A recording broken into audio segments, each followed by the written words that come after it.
Karimnagar corporation 8వ division అలుగునూరులో దళిత వర్గ సమాధుల కోసం ప్రభుత్వ భూమి కేటాయించాలని మాల మహానాడు రాష్ట్ర కార్యదర్శి గూడ కనకయ్య డిమాండ్ చేశారు. మానేరు రివర్ ఫ్రంట్ పనుల కారణంగా గతంలో ఉన్న సమాధులను తొలగించినప్పటికీ ఇప్పటి వరకు ప్రత్యామ్నాయ భూమి కేటాయించలేదని ఆవేదన వ్యక్తం చేశారు. మంత్రి ఆదేశాలు ఉన్నప్పటికీ మండల స్థాయి అధికారులు నిర్లక్ష్యంగా వ్యవహరిస్తున్నారని ఆరోపిస్తూ వెంటనే భూమి కేటాయించాలని డిమాండ్ చేశారు.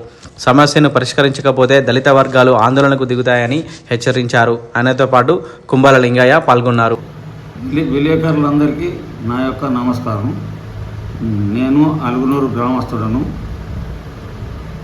నేను ఇంతకుముందు కాంగ్రెస్ పార్టీ అధికార ప్రతినిధిని. మా ఊరిలో ఒక సంఘటన జరిగింది కాబట్టి నేను మీకు వివరించి చెప్పాలని ఇవాళ ప్రెస్ మీట్ చెప్తున్నాను. నాకు చిన్న బాధ్యత ఉన్నది కాబట్టి మా దగ్గర దాదాపు 700 కుటుంబాలు దళిత కుటుంబాలు ఉన్నాయి. వాళ్ళ సమాధులు ఆ తాత ముత్తాతల నుండి రివర్ ఫ్రంట్ కిందనే పెట్టి జీవనోపాధి గడుపుతారు. వాళ్లకు భూములు జాగలు లేవు. కానీ అటువంటి గోరీలు అనేటి సమాధులు ఈనాడు రివర్ ఫ్రంట్ కింద గవర్నమెంట్ తీసుకుంటుందని మాకు వినికిడి. అందుకు ప్రత్యామ్నాయంగా నేను గౌరవనీయులైన రవాణా శాఖ మంత్రుల వారికి పోయి వారికి నేను విన్నవించుకోవడం జరిగింది. వారు కూడా నా మాటను మన్నించి అతను ఒక లెటర్ ఇచ్చిండు. ఆ లెటర్ని తీసుకొచ్చి 8/2024 నాడు ప్రభాకర్ అన్న దగ్గరికి పోయి లెటర్ తీసుకొచ్చాను అధికార ప్రతినిధిగా. అది ఏం లెటర్ అంటే దళితుల శ్మశాన వాటికలు పోతున్న కూడా ప్రత్యామ్నాయంగా 310 అనే సర్వే నెంబర్ ప్రభుత్వ భూముల జాగా ఉంది కాబట్టి వీళ్లకు సర్వే చేసి కేటాయించారు. అది ఉంటేనే జాగా ఉంటేనే సర్వే చేసి కేటాయించారు ఈ దళితులు. కానీ అప్పుడు ప్రభాకర్ అన్న లెటర్ ఇస్తే ఆ లెటరు నేను అంతకుముందు ప్రజావాణిలో ఎన్నో ఇచ్చుకుంటూ వచ్చినా మన దగ్గర రిపోర్ట్ ఉంది.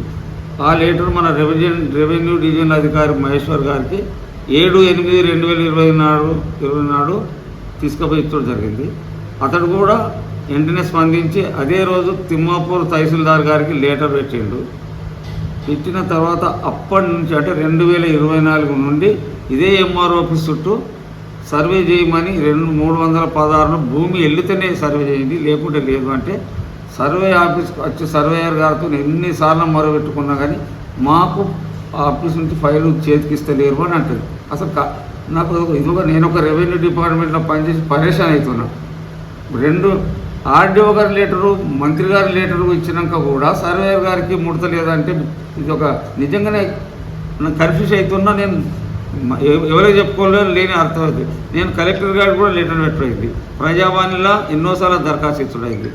అయితే ఈ సర్వేయర్ గారికి లెటర్ అందకుండా ఎవరో అందులో లక్ష్మయ్య అనే బి సెక్షన్ అతట లక్ష్మయ్య అనే సార్ బి సెక్షన్ అయినట ఈ ఆర్డో నుంచి వచ్చిన లెటర్ను పెండింగ్ పెట్టినట్టు. ఇది రాజకీయ ఒత్తిడా లేకపోతే పై అధికారుల ఒత్తిడో మాకు తెలియదు. కానీ ఇప్పటి వరకు ఈ డేట్ వరకు 2026 డేట్ వరకు ఇంతవరకు ఆ 316 కొలిపియలేదు. కొలిపియడానికి కారణం ఏందని ఎంఆర్ఓ గారి దగ్గరికి పోతే కూడా ఎంఆర్ఓ గారు కూడా స్పందిస్తలేరు. ఇగో మీకు కూడా ముఖంగా ముందు చెప్తున్నా ప్రభాకర్ అన్న లెటరు ఒక్కటి తహసీల్దార్కి ఇచ్చిన లెటరు. ఇగో ప్రజావాణిలో నేను ఒక అధికార ప్రతినిధిగా దరఖాస్తు ఇచ్చిన. అది కాకుండా నేను మన గ్రామ అది ఇది ఒక లెటర్ ఇచ్చారు. ఎన్ని లీటర్లు ఇచ్చి దళితులకు కొంచెం జాగా చూపించారయ్యా, అది ఎవరో ఆక్రమించుకొని దున్నుకుంటున్నారు అంటే కనీసం వచ్చి సర్వే చేసిన పాపాన లేదు. ఈ ఎండల్లో నా ఏజ్కి తిరిగి సాధన అయితే లేదు, తిరిగి చచ్చిపోతున్నా.